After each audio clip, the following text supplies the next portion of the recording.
වාතයත් ලේ ධාතුවත් දෙක සංයෝග වීමෙන් ඇතිවෙන ශක්තිය උපකාරයි. මේ ශක්තිය නිසා තමයි භාවිතා වෙන ආකාරයක් රැඳෙන්නේ අවස්ථානුකූලව සිහියට නැගෙන්නේ. ඒ නිසා ප්‍රසාදයට ගැටෙනකොටම ඒ ආස්වාස වාතයේ මුල් කොට ඇති වෙන ශක්තිය නිසා සිහිවීමක් වෙනවා. ඒ සිහිවීමත් ඇතිව නැතිවෙන ධර්මයටයි. මේ නිසා සිහියට නැගෙනවා, සිහියට නැගෙන එකෙන් අපිට පණිවිඩයක් ලබා දෙනවා බලන්නා බලන දේ කියලා. බලන්නිකුත් ඉන්නවා, බලන දේකුත් තියෙනවා කියලා දැනගත්තොත්. බලන්නේ හිත කියන්නේ ඵලයක්. විඥානය කියන්නේ හේතුන්ගේ ඵලයක්. නමුත් හේතුන්ගෙන් හටගත්තා වූ ඵලය කියලා නුවණින් නොදකින්නකොට ඵලය බලන්නා බලන දේ කියලා තමයි පිළිගන්නේ. මුලින් පින්නතුළු උදාහරණ මතක් කළා වාහනයක් යනවා නම් වාහනේ බලන්නෙක් ඉන්නවා සාමාන්‍ය දැකීම කියලා. එතකොට මේ සාමාන්‍ය දැකීමේදී හේතු නිසා ඵලයක් බව දන්නේ නැහැ. හේතුත් නොපවතිනවා අනිත් හේතු නිසා ඵලයක් ඇති වෙලා ඵලය නොපවතිනවා කියලා දන්නේ නැහැ. දැකීමක් නැහැ. දෙයක් කෙනෙක් කොට තමයි පිළිගන්නේ. ඒක විදර්ශනාව නෙමෙයි. අර රූපස්කන්ධය ගැන පැහැදිලිව වැඩූ තැනකට තමයි මේ මානසිකාරයෙන් දෙන පණිවිඩේ නේද මේ දැන ගැනීමකටපත් වෙන්නේ කියලා පැහැදිලි වෙන්නේ. එතන පෙන්නනවා ඒ ආරම්භය විඳීමක් ඇති වෙනවා. බලන්නයි බලන දේ ආරම්භය විඳීමක් ඇති වෙනවා. හැඳිනීමක් ඇති වෙනවා. එතකොට මේ වේදනා සංඥා කියන්නේ විඳින් හැඳිනීම ආරම්භය හැඟීම් එකතු වෙනවා. සංකාර රාසි වීම සැකසීම. ඒවා සිතුවිලි. අර දැනගන්න හිත තමයි විඥාන කියන්නේ. එහෙනම් මේ සිතුවිලි බලන්ද වලට අයිතිකාර සැබෑ අයිතිකාරයෙක් ඉන්නවාද? හේතු ප්‍රත්‍ය නිසා හේතු නිසා හටගෙන නොපැවති යන්නේ. ආස්වාස ප්‍රස්වාස දායක වෙනවා. මෙන්න මේ කියපු වචන ටික හොඳට මෙනෙහි කරලා ගානක් හදලා උත්තරේ ගත්තා වාගේ හරියට. අපිට රූප නාම ආදී එකවර ඇතිවීම නැතිවීම දකින්න පුළුවන් නම් ආස්වාසය ප්‍රස්වාසයේ රූපෙට විතරක් නෙමෙයි එහෙම. මේ හිතේ තියෙන්න නැති වෙන්නත් දායකත්වයක් කරලා තියෙනවා කියලා පැහැදිලි වෙනවා. දැන් ඒ දැකීම ප්‍රායෝගික වෙනවා. ආහාරයේ වැය වෙනකොට දුක් වේදනාව ඇති වෙනවා. රූප නාම දෙක එකවර දකිනවා. දුක් වේදනාව දැනගන්නේ හිත. ආමාස ආහාර වැය වෙනකොට දුක් වේදනා හිත. ලබා දෙනකොට සැප වේදනා හිත. ලබා දීම නොපවතිනවා. ආයි දුක් වේදනා හිත. ලබා දෙන්නේ ක්‍රියාව.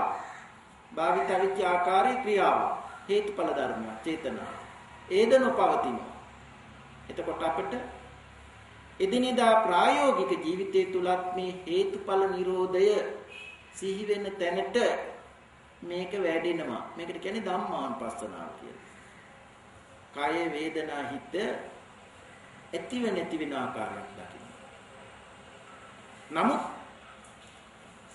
ලෝකයා බැඳුණු ජීවිතයක් ගත කරනකොට මගේ බඩගින්න මම කෑම හොයාගෙන කනවා මට හොඳයි. නමුත් අනිත්‍යයි දුකයි පේන්නේ නැහැ. දුක් වේදනාව වෙනකොට ආයෙත් දුක් වේදනාව වළක්වා ගන්නේ මම. දුකේදී කැමැති සැප ලබන්න. සැපෙන් ඉන්න. සැපේදී කැමැති සැපෙන් ඉන්න. හින්දා සැපතෙන් ඉන්න ඕනේ කියන ගතිය එතන තද වෙනවා. සත්‍ය ඇතුලේ භව ගතියක් බවට පත් වෙනවා. උපාදාන භවය. ඒ ගතියට උපතක් තියෙනවා. එක උදාහරණයක් කියන්නේ ශරීරය සුද්ධ පවිත්‍ර කරනකොට බලන්න. දැන් අපි දාඩිය දාපලාකට නා ගන්නවා. හොඳයි කියලා හිතෙනවා. ඒ හොඳයි කියන ගතියක් බවට පත් වෙනවා. ආයෙත් දාඩිය දානකොට ආයෙත් දුක් වේදනා වෙනකොට ආයෙත් නේවත් හොඳයි කියලා හිතෙන්නේ. එතකොට මේක සත්තුන්ටත් තියෙන කුරුල්ලොත් නා. එයාටත් ඔය නාගන් තාම හොඳයි කියලා හිතෙනවා. 10 තිරුණේ ඒවත් හොඳයි කියලා හිතෙනවා. වචන නැති උනට හැංගී. සැප ලැබීමේ ඕනකම ගතියක් බවට පත් වෙනවා. ඒක විදර්ශනා භාවනාවක් නැතුව අර ලෞකිකත්වයේ තුල කය පරිහරණය කරන්නේ. නමුත් දැන් අපි විදර්ශනා භාවනාවක් කරනකොට ඒ දාඩිය දානකොට නානවා. හැබැයි නාන්නේ නැහැ. වැය වෙනකොට ශරීරයේ දිනනකොට වැටෙන දුක් වේදනාව ඵලයක්. හේතුන්ගේ ඵලයක්. නෑම ක්‍රියාව. භාවිත විචාකාරී ක්‍රියාව. සෝයේ සැපතක් නෙමෙයි වේදනා తాවකාලික සංසිඳ වීම. ආයත් නාන්න වෙන වෙලාවෙකට පේන්නේ. අන්න එහෙම කර්ම රැස් වෙන විදිහටත් නාන්න පුළුවන්. පුජ්‍යලත්‍ය අස්වෙන විදිහටත් පරිහරණය වෙන්න පුළුවන්. මේ විදිහට අර විදර්ශනා භාවනා කරනවා කියන්නේ අපි වාඩි වෙලා බලන ටිකම නෙමෙයි. ඒ දකින්න දැකීම කවාපවා නාවායිනිය අතහරවා රූප බලන ශබ්දාන ගන්ධ ලබන රස ලබන ස්පර්ශයන් ලබන තැනට ප්‍රායෝගික එකතු කරන්න උත්සාහයක් දරන්න ඕනේ. එපමණක් නෙමෙයි. පැත්තකට වෙනකොට හොඳයි ආස්වාද ප්‍රාසාසේන ඇතිව නැතිවීම නා ඇතිව නැතිවීම දකින්න සිතුවිලිත් ඇතිව නැති වෙනවා. ඇතිව නැතිවීම දකින්න ශක්තිය උදව් කරගෙන ඇති වෙන හිතුවිලිත් ඇතිව නැති වෙනවා.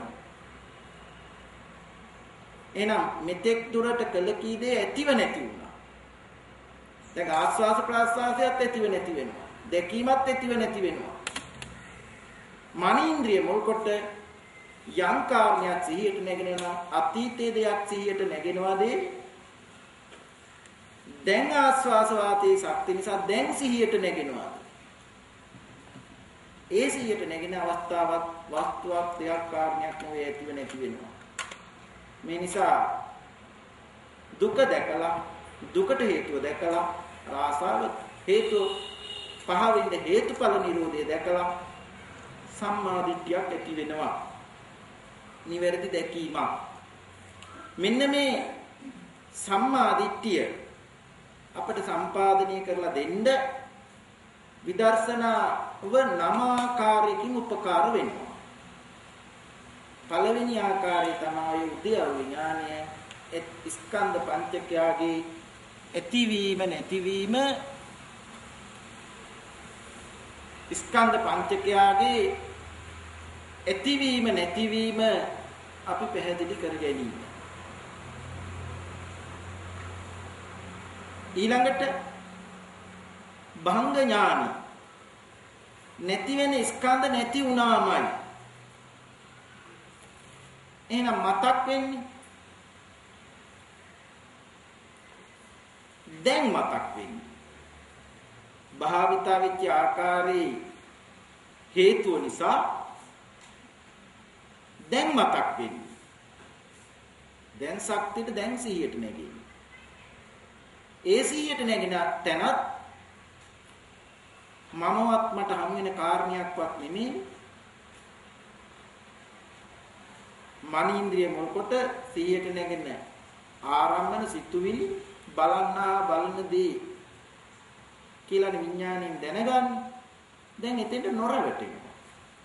ඇතිවීම නැතිවීමටයි. නැති වෙච්ච එක නැති වුණාමයි කියලා පේනවා. බංගානුපස්සන ඥානයි. තවත් පිරිසිදු කරන්න තැනක් නැති තැනට. නමුත් ඒ අනාත්ම අවබෝධයේ අඩුවක් තියෙනවා. එතෙන්ට තව ඥානයක් එකතු කරනවා. බයතුපත්ඨාන ඥානය. බයතුපත්ඨාන ඥානෙට උදාහරණයක් දීලා තියෙනවා. සිංහ ව්‍යාඝ්‍රාදීන් ඇඟට පනින්න එනකොට බියවන්නාසේ භාවනා යෙදී වාසය වෙන විට මනීන්ද්‍රියේ පහළවන්නා වූ රූප ඡායාව දෙයක් හෝ කෙනෙකුට පිළිගන්න බිය වෙන්න කියලා. ඒ කියන්නේ වැඩෙන අවස්ථාව. එයි එහෙම කියන්නේ. දැන් බාහිර වශයෙන් සිංහේ ක්‍රියාක්‍රියෙක් එකට පයින් ආවොත් මමයි සිංහයයි කියන පිළිගැනිල්ල මත හිතේ පිළිගැනිල්ල මත කොයිතරම් බයක් ඇති වෙනවද? වෙන එකක් තියා බලන්නකෝ වාහනයක් ඩිංගක් අපි ළඟින් පාරේ යනකොට කොච්චර අපිට තිගැස්මක් ඇති වෙනවද? ඒ වස්තුවයි මමයි කියලා පිළිගන්නා වූ හිත හේතුප්‍රත්‍යයෙන් හටගෙන නොපැවතෙනවා කියලා දැකීමෙන් එකතු නැහැනේ. කෙනෙක් දෙයක් කොටමනේ පිළිගැනින්න. ඒ වාගේ සිහිනෙනුත් බය වෙන වෙලාවල් තියෙනවා. සිහිනෙන් වාහනයක් ළඟින් ගියොත් හැප්පෙන්න වාගේ. සතෙක් පැන්නොත් එළෙව්වොත් ඒත් මනෝවිඤ්ඤාණිත් මමයි මට හම් වෙන බුදුරක් කරන්න ඉන්න සතයි කියලා දෙයක් කෙනෙක් වශයෙන් පිළිගන්නවා. අපි හීනෙන් අවදි වෙලා හීනයක් දැක්කයි කීවට ඒ ගතිය කෙනෙක් ඉන්නවා දෙයක් තියනවා කියන ගතිය එතන තද වුණා, බහ වුණා, රැස් වුණා. ඒ හින්දා මේ ප්‍රවැතීම පහ නොවන තා ජීවිත අවසානයේ ඉදිරිපත් වෙන කර්ම නිමිත්තටත් රැවටෙනවා. අවසාන හිතත් මම සහ මම කරන ක්‍රියාව කියලා පිළිගන්න. ශක්තිය ඇසුරි. හදවතේ ශක්තිය ඇසුරි. අවසාන හිත අතහැරෙනකොට ඒ හිතක් පහළ වුණා, ඉපදුණා, නිරුද්ධ වුණා කියලා නොදක්නාකම හින්දා නැවත දෙයක් කෙනෙකුට හිත උපදින්න හේතුව සේ වුණා නෙමෙයි. හින්දා කලලේ ශක්තිය ඇසුරු හිත පහළ වෙනවා. ඒ හිත නිරුද්ධ වෙනකොට ගැඹුරු භවංග හිත කියලා කියනවා. ඒ හිත නිරුද්ධ වෙවි භවයේ සංග්‍රහයෙන් හිත පහළ වෙනවා. මේකට කියනවා අවිද්‍යාව පත්‍ය සංඛාරා. කියන්නේ පෙර ජීවිත ගති අත නොහැරුණුකම නිසා සංඛාර පත්‍ය විඥාන ආරම්භ කිත්තක් පහළ වෙනවා කියන්නේ. එතකොට හිතට පහළ වෙන රූප ධර්මයන්